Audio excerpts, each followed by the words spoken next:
மௌனத்தில் மறைந்திருந்த ரட்சிப்பு. ராணி எஸ்தர் கதையின் அதிர்ச்சி கலந்த உண்மை. அரண்மனையின் பெரிய வாசல்கள் மூடப்பட்டிருந்தன. அதன் உள்ளே ஒரு ராணி நின்று கொண்டிருந்தாள்.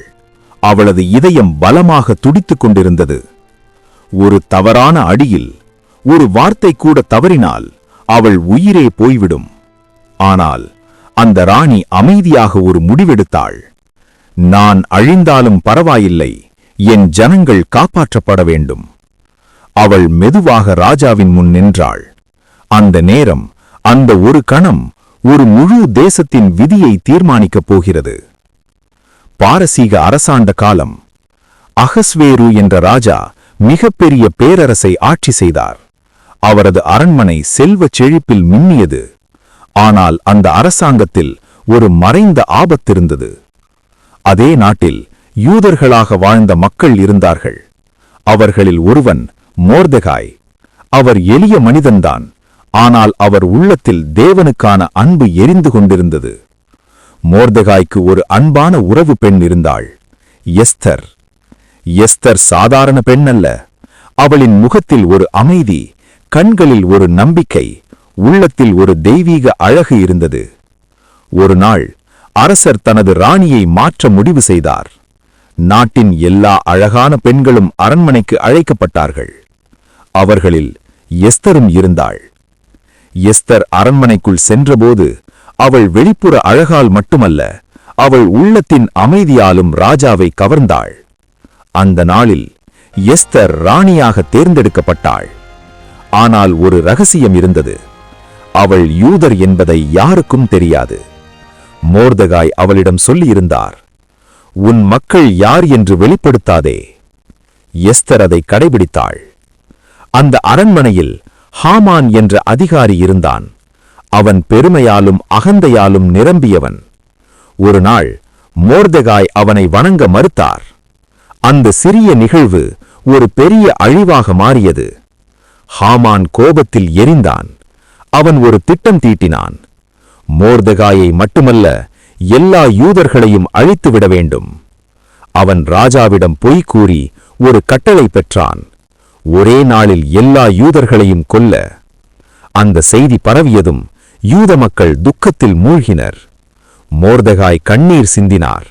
அவர் எஸ்தருக்கு செய்தி அனுப்பினார், நீ மௌனமாக இருந்தால் நம்மை யார் காப்பாற்றுவார்? அந்த செய்தியை கேட்டதும் எஸ்தர் பயந்தாள். ராஜாவின் முன் அழைக்கப்படாமல் போவது மரண தண்டனைக்கு சமம். அவள் குழப்பமடைந்தாள்.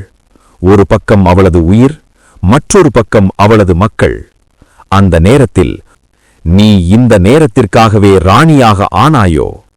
அந்த வார்த்தை எஸ்தரின் உள்ளத்தை குலுக்கியது. எஸ்தர் ஒரு தீர்மானம் எடுத்தாள். நான் ராஜாவிடம் செல்வேன். அது சட்டத்திற்கு எதிரானதாயினும் நான் அழிந்தாலும் அழிந்து விடுவேன். அவள் அனைத்து யூதர்களையும் கூப்பிட்டாள். 3 நாட்கள் நோன்பு நோற்கவும் ஜெபிக்கவும். அந்த 3 நாட்கள் அவளது வாழ்க்கையின் முக்கியமான நாட்கள். 3வது நாள் எஸ்தர் ராஜ வஸ்திரம் அணிந்தாள். அவள் அரண்மனைக்குள் நுழைந்தாள். அவள் நின்ற அந்த நிமிடம் அவளது உயிர் ஒரு நூலில் தொங்கியது. ராஜா அவளை பார்த்தார். ஒரு நொடிக்கு அமைதி. அடுத்து அவர் தன் தங்க கம்பியை நீட்டினார். அது அவளுக்கு உயிர் கொடுத்த அடையாளம். எஸ்தர் உடனே உண்மையை சொல்லவில்லை. அவள் புத்திசாலித்தனமாக ஒரு விருந்தை ஏற்பாடு செய்தாள். ராஜாவையும் ஹாமானையும் அழைத்தாள். அந்த விருந்தில் அவள் இன்னொரு விருந்துக்கு அழைத்தாள். ஹாமான் மகிழ்ச்சியில் மிதந்தான். அவன் தனது வெற்றியை கொண்டாடினான். ஆனால் அவனுக்கு தெரியாது, அவனது அழிவு அருகில் இருந்தது. அந்த இரவு ராஜாவுக்கு தூக்கம் வரவில்லை. அவர் பழைய பதிவுகளை வாசிக்கச் சொன்னார். அதில் மோர்தெகாய் ராஜாவை காப்பாற்றிய சம்பவம் நினைவுக்கு வந்தது. அவர் கேட்டார், அவருக்கு என்ன கௌரவம் கொடுத்தோம்? எதுவும் இல்லை என்ற பதில் வந்தது. அடுத்த நாள் ஹாமான் வந்தான். மோர்தெகாயை கொல்ல திட்டமிட்டிருந்தான். ஆனால் ராஜா ஹாமானிடம் கேட்டார், ராஜா மதிக்கும் மனிதனுக்கு என்ன செய்ய வேண்டும்? ஹாமான் தன்னை பற்றி நினைத்து மிகப்பெரிய கௌரவங்களை சொன்னான். அப்போது ராஜா சொன்னார், அதை மோர்தெகாய்க்கு செய். அந்த தருணம் ஹாமானின் அகந்தை நொறுங்கியது. இரண்டாவது விருந்தில் எஸ்தர் உண்மையை வெளிப்படுத்தினாள். என் மக்கள் அழிக்கப்படுகிறார்கள், அவர்களை காப்பாற்றுங்கள். ராஜா அதிர்ச்சியடைந்தார். அதை செய்தது யார்? எஸ்தர் நேராகச் சொன்னார், இந்த தீயவன் ஹாமான். ராஜா கோபத்தில் எரிந்தார். ஹாமான் தான் தோண்டிய குழியிலே விழுந்தான். அவனை மரண தண்டனைக்கு உட்படுத்தினார்கள். யூத மக்கள் காப்பாற்றப்பட்டார்கள். அந்த நாள் துக்கம் ஆனந்தமாக மாறியது. எஸ்தர் ஒரு ராணி மட்டுமல்ல, ஒரு ரட்சிப்பின் கருவியானாள். இந்த கதை நமக்கு சொல்வது என்ன? சில நேரங்களில் நாம் இருக்கும் இடம் சும்மா இல்லை.